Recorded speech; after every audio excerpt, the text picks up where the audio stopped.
오늘은 이스라엘 백성들의 광야 생활에 대해서 말씀을 드리려고 합니다. 사도행전 7장 36절에 보니까 스데반 집사님이 광야 교회라고 그랬거든요. 우리 신앙생활은 광야 생활이고 또 교회 생활이고 그렇게 녹록하지 않습니다. 좋은 일도 많지만 어려운 일이 너무 많거든요. 그러나 또 하나님의 은혜가 넘치는 곳이기도 합니다. 모세가 광야 생활을 40년 했다고 했는데 모세 혼자만을 위한 게 아니라고 그랬죠. 이스라엘 백성들을 200만을 구원하고 출애굽시키고 인도하기 위한 그런 생활이었다고 지난주에 말씀드렸습니다. 중요한 거는 하나님이 이스라엘 백성들을 구원하시고 인도하시기 전에 앞서 보내셨다는 것에 우리가 중점을 둬야 됩니다. 여러분이 먼저 하나님의 능력을 체험하셔야 돼요. 고난도 체험하셔야 됩니다. 그래서 여러분들의 신앙생활은 조금 더 버릴 것이 하나도 없어요. 다 다른 사람을 살리고 인도하기 위한, 그게요, 인도하기 위한 것입니다. 그래서 제가 말씀드렸잖아요. 좀 뭔가 문제를 만난 분하고 여러분이 팀 사역할 때 정말 깊이 있게 대화할 수 있어야 된다고 말씀드렸잖아요. 인생 스토리가 있어야 됩니다. 정말 여러분이 깊이 있는 간증할 수 있는 그런 스토리가 있어야 된다니까. 그러려면 미리 경험을 해야 되겠죠. 다시 말하면 그 이스라엘 백성들을 구원하고 인도해내는 일에 있어서 모세의 그 광야 생활 40년은 없어서는 안 될 그런 그 생활이었죠. 예수님하고 똑같은 예수님의 그림자라고 그랬는데 예수님도 똑같이 그렇게 하셨습니다. 시공간을 초월하는 하나님이 어떻게 인간의 육신을 입고 오셔서 어릴 때 아버지가 일하는 목공소에서 아버지를 도왔을 뿐만 아니라 그 목공소 바깥에서 일어나는 것을 다 보았거든요. 눈먼 소경의 그 절규와 나병 환자들이 고통당하는 모습을 다 보셨고요. 창녀 막달라 마리아의 그런 삶을 보았고요. 로마 군병들의 그 잔혹함을 다 보셨습니다. 우리의 연약함을 다 체휼 하셨다니까. 그리고 십자가에 죽으시고 부활하심으로 우리를 구원하셨잖아요. 지금도 우리 편에 서서 하나님 우편 보좌에서 지금 우리를 응원하고 계십니다. 사단은 자꾸 참소하잖아요. 여러분을 일러 바칩니다. 근데 예수님은 그게 아니라고, 우리의 사정을 잘 아시는 예수님은, 다 체험하신 예수님은 그게 아니라고 변호하고 계세요. 지금도. 여러분, 만약에 모세가 40년 광야 생활이 없었다고 한번 생각해 보세요. 이스라엘 백성들을 물론 하나님이 인도하셨지만 아마 갈팡질팡했었을 것입니다. 이미 다 체험해 봤기 때문에. 백성들이 범죄에 빠졌을 때 하나님 앞에 모세가 기도했잖아요. 하나님 저들을 용서해 달라고. 왜냐? 자기도 겪어봤기 때문에. 그렇지 않습니까? 여러분들의 이 교회 생활은 여러분 자신만을 위한 것이 아니라 다른 사람을 위한 것인 줄로 믿습니다. 아멘. 그래서 우리는요, 좋은 일을 만나든 괴로운 일을 만나든 교회 안에 어떤 인간관계에 꼬이든 항상 기뻐하고 시정하고 기도하고 범사에 감사하셔야 돼요. 왜냐하면 그게 다 발판이에요. 다른 사람 살리는 발판이라니까. 눈물에 젖은 빵을 먹어보지 못한 사람이 무슨 어떻게 가난을 논할 수가 있겠습니까? 우리가 다 체험할 수는 없지만 전혀 체험도 못한 사람이 어떻게 다른 사람을 살리고 세울 수 있냔 말이죠. 그러므로 여러분 신앙생활 가운데 버릴 게 하나도 없음을 기억하세요. 아멘? 그래도 그냥 고통스럽지 않았으면 좋겠지? 여러분 생각이지. 고통스러움을 속에 있는 사람을 살리는 방법은 그들을 이해하는 것입니다. 그걸 여러분이 체험해 보셔야 돼요. 근데 모세의 이 광야 신앙생활하고 다른 게 이스라엘 백성들의 40년 광야 생활입니다. 이스라엘 백성들로 하여금 40년 동안 광야를 걷게 하신 이유가 다른 데 있어요. 후대를 준비하기 위함이었다. 꼭 기억하셔야 됩니다. 여러분, 가나안을 누가 정복했습니까? 애굽에서 200만이 나왔는데 그 가운데 20살 이상 된 사람 가운데 여호수아 갈렙 두 사람 말고는 가나안 땅에 못 들어갔어요. 가나안을 정복한 사람들은 애굽에서 나올 때 20살 미만 어린 후대들과 광야에서 태어난 2세들이 가나안을 정복한 것입니다. 그렇다고 할 때 이스라엘 백성들의 40년 광야 생활은 물론 본인들을 위한 것도 되지만 후대를 준비하는 기간이었다. 기억하셔야 돼요. 여러분 신앙생활은 여러분 개인을 위한 것도 되지만 여러분을 통해서 미래 살리고 사단 서밋을 무너뜨릴 렘넌트 서밋이 준비되고 있다는 사실을 기억하셔야 돼요.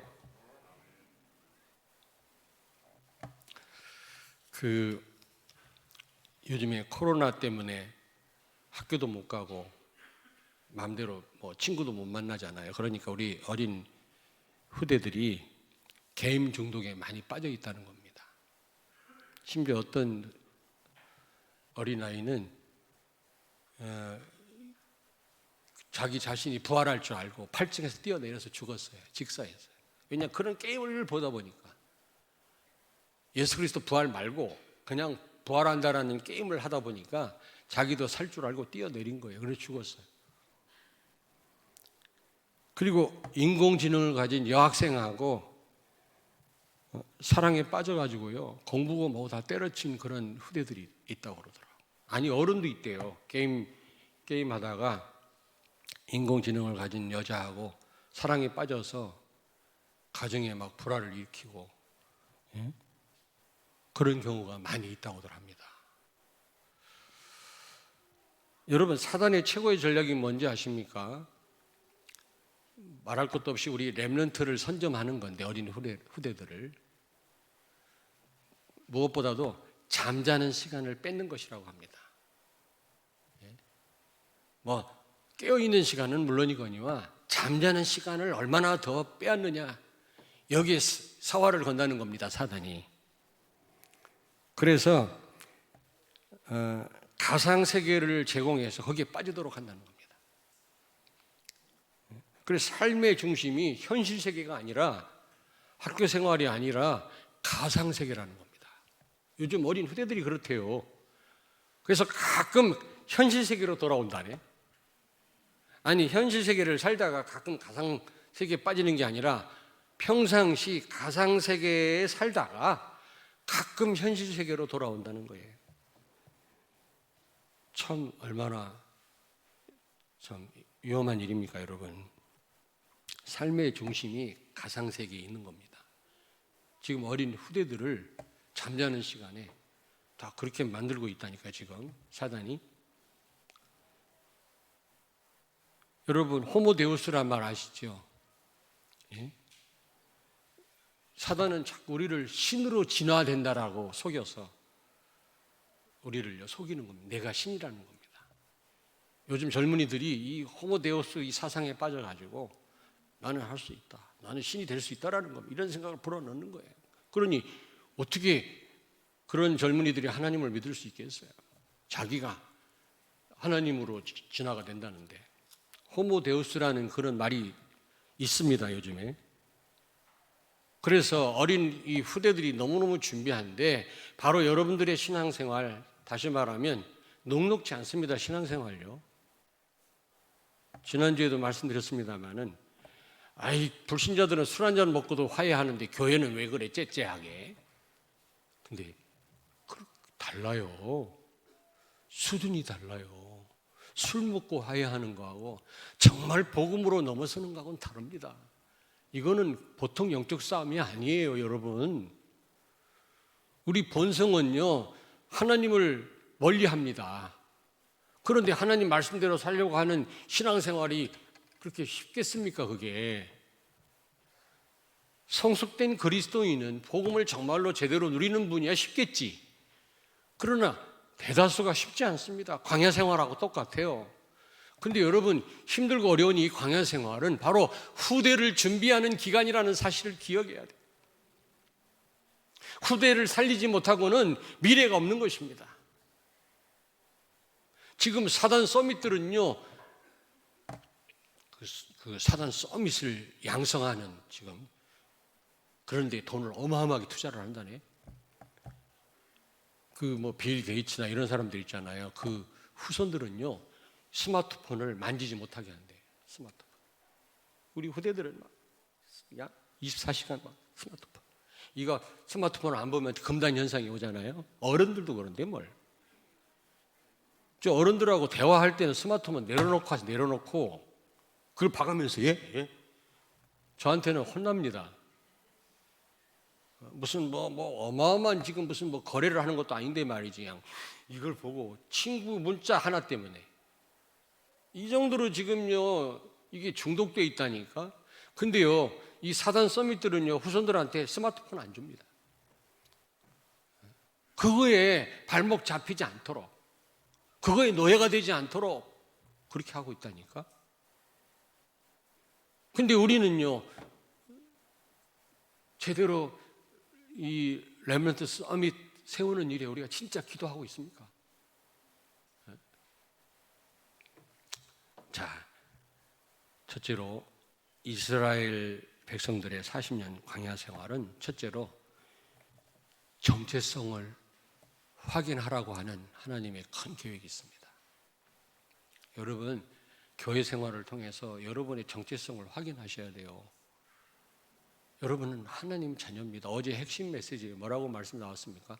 전무후무한 백성이다. 야, 대단해요. 여러분은 전무후무한 응답을 받을 사람이요, 전무후무한 미래가 있는 줄로 믿습니다. 그래서요 신명기 33장 29절에 여러분 이스라엘 백성들 40년 광야 생활하면서 얼마나 하나님께 얻어맞았습니까? 발끝부터 정수리 끝까지 멍이 들었도다 그랬거든요. 우리 모습 아닙니까?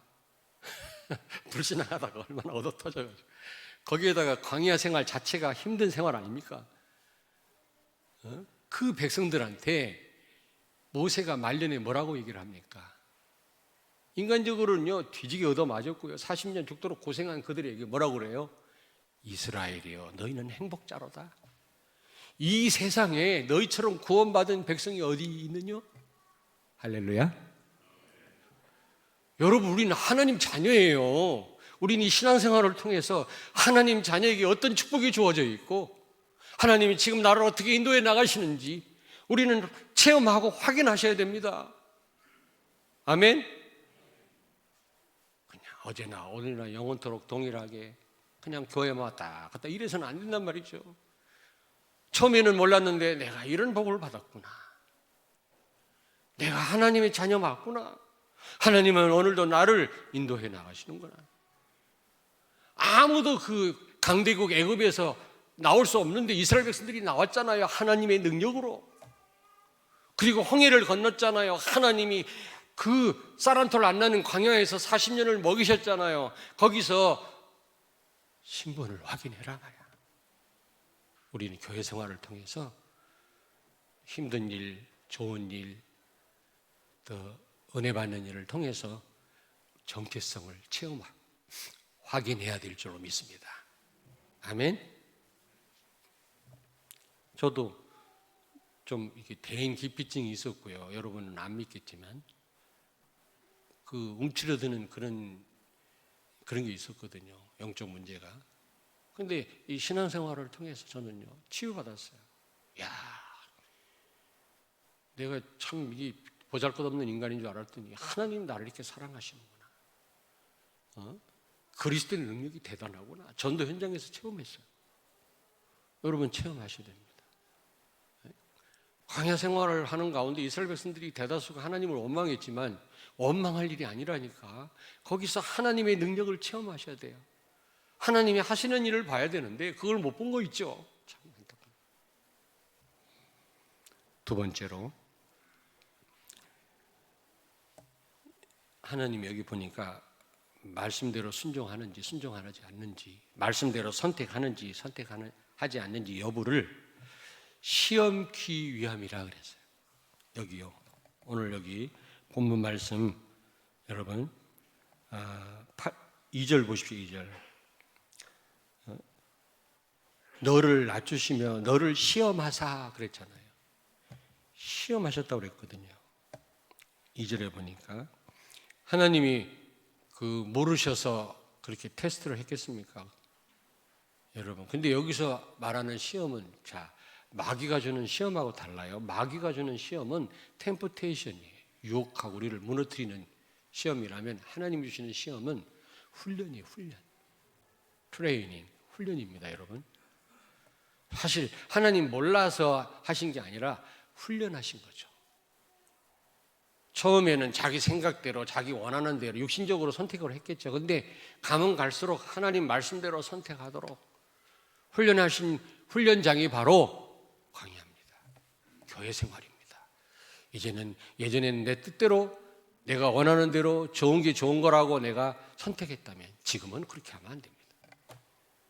하나님 말씀대로 복음 따라서 우리는 선택해야 되죠. 그래서 어떤 답을 내려야 되냐면 사람이 떡으로만 사는 게 아니라 하나님의 말씀으로 살아야 되는구나. 이 답을 내리시길 원하시는 겁니다. 신앙생활을 하는 가운데 이제 여러분들은 제가 알기로 다 이런 답을 내리셨죠? 그렇구나. 떡이 필요 없다는 말이 아니에요. 사람이 떡으로만 사는 게 아니라 하나님의 말씀으로 사는 거다. 근데 여기 보니까 모든 하나님의 말씀이라고 그랬어요. 여기 3절 보십시오. 너를 낮추시며 너를 줄이게 하시며 또 너도 알지 못하며 내 조상들도 알지 못하던 만나를 내게 먹이신 것은 사람이 떡으로만 사는 것이 아니요 여호와의 입에서 나오는 모든 말씀으로 사는 줄 내가 알게 하려 하심이니라. 아멘. 왜 모든 말씀이라고 했을까요? 오늘 한국교회가 지금 무너지는 이유 가운데 또 하나가 맨 좋은 말만 해요. 축복만 합니다. 할렐루야, 복 받아라, 기복적인 신앙. 그래서 교회가 다 무너지는 것입니다. 성경에는요 막 잔인한 말씀도 많아요. 우리를 책망하는 말씀도 많다니까. 우리를 축복하시고 위로하시고 그런 말씀도 많지만 우리를 아주 책망하시는 말씀도 많아요. 근데 우리는 듣기 좋은 말만 들으려고 하잖아요. 그래서는 안 된단 말입니다. 우리가 사는 길은 모든 하나님의 말씀, 그 말씀으로 사는 줄로 믿습니다. 아멘. 그래서 결국 후대를 준비하시기 위함이다. 렘넌트를 준비하시기 위함이다. 가나안 정복을 누가 했는지를 한번 생각해 보세요. 누가 했습니까? 기성세대 20살 이상은 여호수아 갈렙 두 사람 뿐이지. 그 외에는요 200만 가운데 그 외에는 두 사람 빼놓고 전부 렘넌트가 가나안을 정복했어요. 그 말은 무슨 말입니까? 40년 동안 광야를 걷게 하신 이유는 바로 렘넌트를 준비케 하시기 위함이 아니겠습니까, 여러분? 우리도 마찬가지예요. 그렇다면 광야란, 다시 한번 말씀드립니다. 그렇다면 광야란 어떤 곳이냐? 교회 생활은 도대체 무엇인가 말이지. 어떤 것이냐 말이지. 첫째로 하나님의 시험장이에요. 여러분들은 하나님 시험장에 와 계신 줄로 믿습니다. 연습장이에요. 연습장. 여기가 훈련장입니다. 선택을 바로 하도록 하나님의 말씀으로 복음으로 바로 선택하도록 우리를 훈련하시는 훈련장이 바로 교회 생활이고 신앙 생활입니다. 바로 광야 생활입니다. 이해되십니까? 오늘 본문에서 분명히 말씀하잖아요. 그래서 하나님은 이스라엘 백성들 앞에 두 길을 두셨다고 그랬잖아요. 신명기 30장 15절 19절에 생명과 축복, 사망과 화. 신명기 30장에 두 번이나 말씀했어요. 선악과 아니면 생명나무입니다. 여러분, 악령 아니면 성령입니다. 중간 지대는 없다고 그랬잖아요. 그리고 마태복음 7장 13절 14절에 우리 앞에 좁은 문과 넓은 문 두 문이 있다고 그랬잖아요. 사람들이 전부 넓은 문으로 가요. 가기 좋고 많이 가니까. 좋은 것 같으니까. 그러나 사실은 그 길이 망하는 길이라고 말씀하잖아요. 12대문이 아니라 딱 두 문이 있다고 그랬어요. 우리 앞에는 반드시 둘 중에 하나를 선택하는 그런 우리 그 연속이 우리의 삶입니다. 그래서 결국 우리는요, 복음으로 선택해야 돼요. 복음을 선택해야 돼요. 하나님의 말씀으로 우리는요, 선택해야 되는 겁니다. 어제도 핵심 메시지에 왜 나한테 이런 고난이 있나 말이지, 왜 나만 이렇게 어려움 당해야만 되나, 이런 광야 생활을 하면서 신앙생활을 하면서 이런 생각에 빠진 사람은 틀린 생각이라 그랬잖아요. 사단이 주는 생각이라 했어요. 반드시 가나안 땅 못 들어간다 그랬어요. 그런 사람을 통해서 미래 살릴 후대가 준비될 수가 없어요. 그런 성도, 그런 교회를 통해서는 미래 살릴 렘넌트 서밋이 세워질 수가 없다 그 말이에요. 어제 핵심 다 들으셨죠? 여러분, 예수 그리스도만이 절대 기준인 줄로 믿습니다. 내 생각대로 말고 눈에 보이는 대로 말고 내 경험대로가 아닙니다. 여러분, 합리적, 논리적 그것도 절대적인 기준이 아니에요. 긍정적, 부정적 이것도 아닙니다. 여러분 체험한 거 맞을 수도 있지만 틀린 게 많아요. 여러분이 가진 지식, 내일이면 바뀔 수 있는 게 많아요. 그게 기준이 아니에요. 절대적인 기준은 예수 그리스도인 줄로 믿습니다.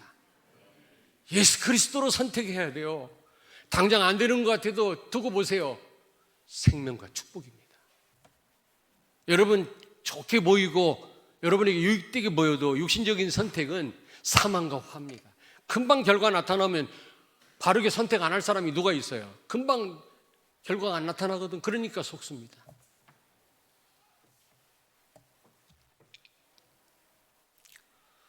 여러분, 결국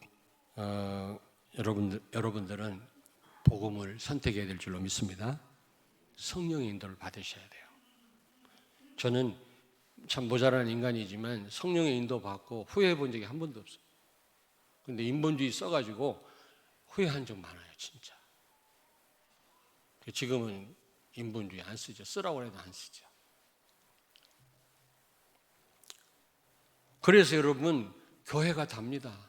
성막이 다예요. 복음과 강단 말씀이 다라니까. 강단이 왜 중요합니까?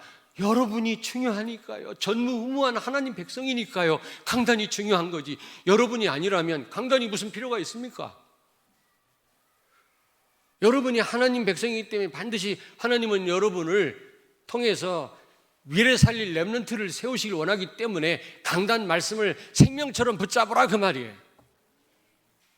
성막 중심이었어요. 이스라엘 백성들은 광야 생활을 하면서 성막을 중심으로 진을 쳤어요. 12지파가. 자, 그렇다면 큰 세 번째로 어떻게 광야 같은 교회 생활, 신앙 생활을 우리가 해야만 되나? 혹시 잘 이해가 안 되는 분은 프린트물을 좀 보시면서 이해하시면 좋겠어요. 첫째로, 교회와 우리 신앙생활은 렘넌트를 위한 발판이라는 사실을 기억하세요. 우리 신앙생활은요, 렘넌트를 위한 발판입니다.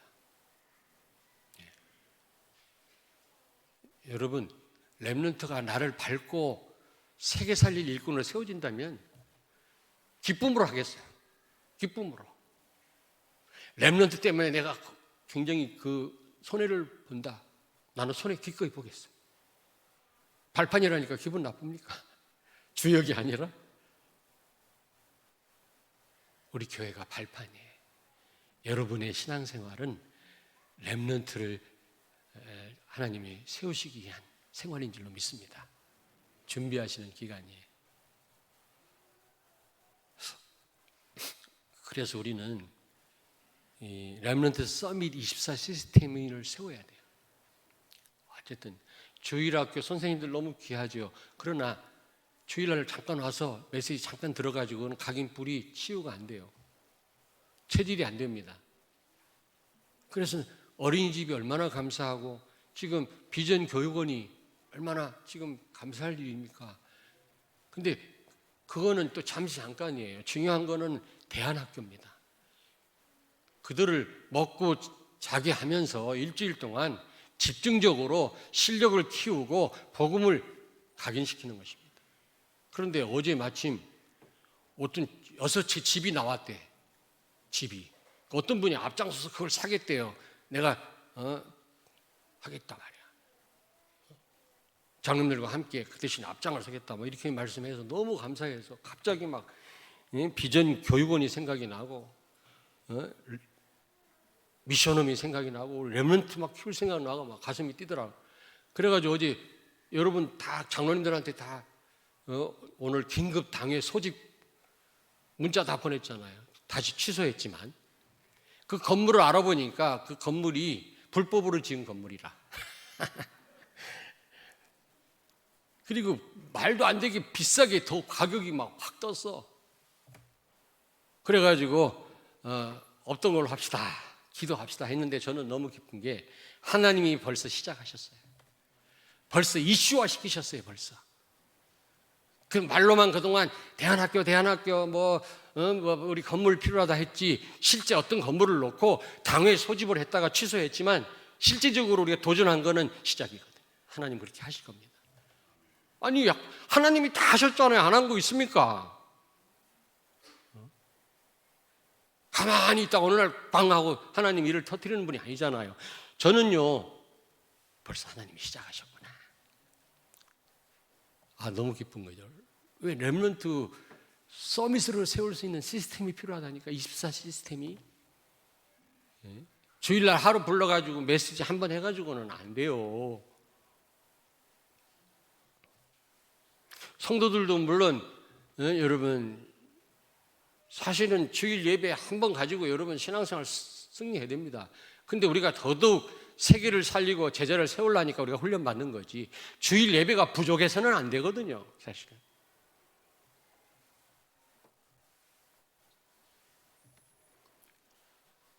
자, 여러분 그래서 우리 삶이요 광야 생활 가운데 있는 여러분들은 이 복음과 강단 중심이 돼야 될 줄로 믿습니다. 교회가 답니다. 안 그래요? 교회가 다라니까 복음 없는 교회는 가장 위험하고요. 복음이 있는 교회는 가장 안전합니다. 여러분 자녀들이 이 자리에 와서 앉아서 말씀 듣는다고 하는 거는요. 지금은 잘 모르시지요. 보통 축복이 아니에요. 하나님이 안 계시다 몰라도.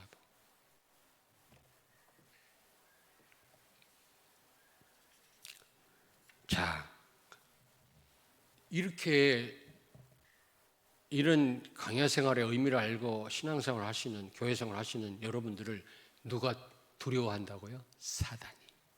왜냐 여러분 통해서 가나안을 정복할 렘넌트 서밋이 일어날 거니까 사시나무 떨듯 사단이 떨고 있을 줄로 믿습니다. 왜 아멘이 안 나와? 이스라엘 백성들이 광야 40년 생활할 때 여러분요 그들은 고생이었지만요 가나안 땅의 7족속과 31명의 왕들은요 사시나무 떨듯 간담이 녹았다고 돼 있다니 성경에. 왜냐? 가나안을 정복할 후대가 일어날 거니까 그걸 내다보고 사단은 두려워 떨었던 것입니다. 가나안 7족속들은. 우리 교회를 쳐다보고 여러분은 비록 힘들고 신앙생활 어렵고 교회 생활이 어렵지만 이미 사단은 여러분 통해 일어날 렘넌트 서밋 때문에 두려워 떨 줄로 믿습니다. 여러분이 보실 수 있어야 돼요. 눈을 열어서. 자, 결론입니다. 확실한 2가지 꼭 기억하세요. 첫째, 여러분 신앙생활을 통해서 사단 서밋을 꺾고 사단한테 빼앗긴 모든 것을 회복할 렘넌트 서밋이 일어날 줄로 저는 확신합니다. 여러분, 그러므로 지금 여러분 이 신앙생활 얼마나 귀합니까? 좀 헤매도 괜찮아요. 헤매야 다음에 헤매는 사람 살린 거 아니에요? 안 그래요? 제가 설교하면서 헤매지 말라고는 하지만 그렇다고 여러분 헤매라고 할 수는 없잖아. 불신앙하라고 할 수는 없지만 그러나 불신앙해도 괜찮아요. 또 이러면 또 불신앙하려 맨날 또. 왜냐? 불신앙하는 사람을 살릴 거 아닙니까? 그래야. 그러므로 여러분 너무너무 지금요 감사하셔야 돼요. 진짜. 지금 어려운 가운데 있는 분들 많을 겁니다. 교회 때문에 힘든 분들도 많고. 안 그래요? 어떤 때는 너무 감사할 수도 있지만 어느 때는요 신앙생활 왜 이렇게 힘드나 말이야. 이럴 줄 알았으면 내가 시작을 안 할 낀데. 근데 그렇지 않아요. 여러분을 통해서 여러분들보다 더 강한 후대가 일어날 줄로 믿습니다. 그러면 두 번째로 확신합니다. 가나안을 정복했습니다. 분명히 세계를 정복할 것입니다. 사단 서밋을 꺾을 것입니다. 지금 237 나라와 5천 종족을 살리게 될 것입니다.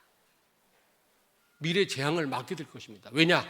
우리보다 더 크고 강한 후대를 통해서 렘넌트를 통해서 하나님은 그 일을 하실 것입니다. 그래서 지금 우리를 부르셔서 교회 생활을 하게 하시는 겁니다. 그렇다면 얼마나 의미가 있습니까? 기도하겠습니다. 하나님 은혜를 감사합니다.